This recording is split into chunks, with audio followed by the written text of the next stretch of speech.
CCP! Terörist CCP! Terrorist Xi Jinping! Terörist Xi Jinping! Terrorist Xi Jinping! All right, guys, so we're right here. We have some people protesting in front of the White House. We're going to share what their cause is. And again, this is what the founding framers allowed us to happen, freedom of speech. So we're going to see what they're exercising their freedom of speech of today, and let's see what the cause is. All right, so we're in front of the White House, and Jesse, if you can just show us all the protesting they were doing, and then we'll show the little bit of the chanting that they were shouting out. And go ahead and tell me a little bit of what's happening today. Sure, we are Uyghur Americans. We gathered here to protest against CCP's brutal lockdown and ongoing Uyghur genocide. Okay. Uyghurs been in this genocide since it's been 6 years now. 6 years. Millions of Uyghurs are in concentration camps. They're in forced labor camps. They're facing sterilization. They're facing political indoctrination, sexual abuses. You can name it. Children are also sent to state-run orphanages and boarding schools. Basically, Uyghurs' identity is being destroyed in China. In our homeland, we call it East Turkestan. We were already protesting against CCP to stop the Uyghur genocide, but what has happened recently is Uyghurs been government-sanctioned lockdown. It's not just Uyghurs, all over China, but the Uyghurs are the most vulnerable ones. That their doors were sealed shut from outside, and it's been more than 100 days. And they were left alone. They were starving. There were no medical access. No, they couldn't go to the hospitals. So they were dealing with this. But on November 24, 2022, there was a big fire in the Uyghur neighborhood in the building.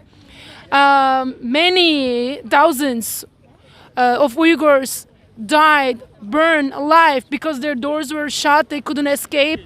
Fire truck couldn't come early. The blocks were also blocked. Now, is this? They died basically. This could have been prevented, but they died, and this started a big protest around the world. Okay, Two questions. Question number one: do you guys know people over there that this is happening to? Yes, of course. Everyone in the diaspora have family members inside the concentration camps. We have family members. Okay, so you got people communicating with you guys. Yes. Later, honestly, I can communicate any of my parents, and I mean any of my family, my relatives, because communication is shut down for most of us, especially if you're a human rights activist.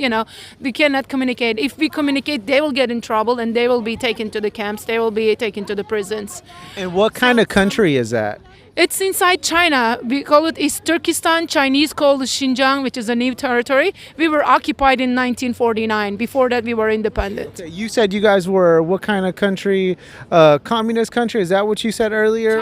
China is a communist country, yes. And we are here asking and demanding freedom, democracy, independence, justice, all of the above.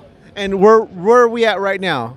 We're in front of the White House. This is like a center of the world's politics. Yeah. And we're also asking U.S. government to take tangible actions, such as sanction the people who are responsible for this fire, for this lockdown, for this genocide. We're asking government to do more, let more Uyghur refugees to come to U.S., for example. We're asking government to push UN to take more serious actions. Yeah. Well, God be with you guys, and thank you for sharing your freedom of speech here. Thank All right, you. take care. Bye-bye.